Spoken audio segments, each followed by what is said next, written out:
Welcome the our channel. Today we how to disable Auth0 social login buttons in no-code UIs, quick tutorial step-by-step clearly. To disable Auth0 social login buttons in your no-code UI, start by logging into your Auth0 dashboard. Navigate to the Applications section on the left sidebar.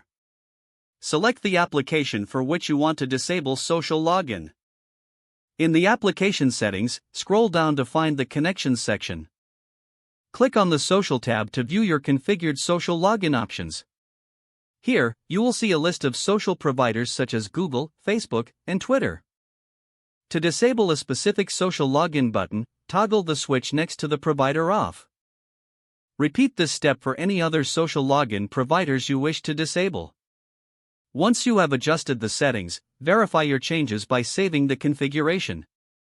Check the application preview or live environment to ensure the social login buttons are no longer visible. Finally, test your login process to confirm everything is functioning as expected without the social login options. If the page does not load, refresh the browser or try again in a private or incognito window. Make sure you are using the correct email address, then retype it carefully to avoid small typos. If your password is not accepted, use the reset option and create a new strong password you can remember. Check your spam folder for verification or security emails, then complete any requested confirmation steps.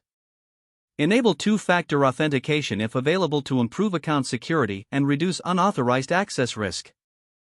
After signing in, review your profile details so your contact info. If you see an error message, note it down and try again after restarting your device and internet connection. Log out when you finish, especially on shared devices, to keep your account and payment information secure.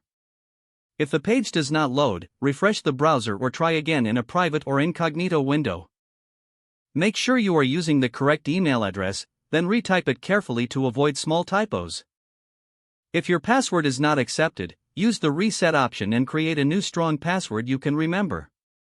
Check your spam folder for verification or security emails, then complete any requested confirmation steps. Enable two-factor authentication if available to improve account security and reduce unauthorized access risk. After signing in, review your profile details so your contact information and settings are accurate and current. If you see an error message, note it down and try again after restarting your device and internet connection. Log out when you finish, especially on shared devices, to keep your account and payment information secure. If the page does not load, refresh the browser or try again in a private or incognito window. Don't forget to like this video and subscribe to our channel for more step-by-step tech guides.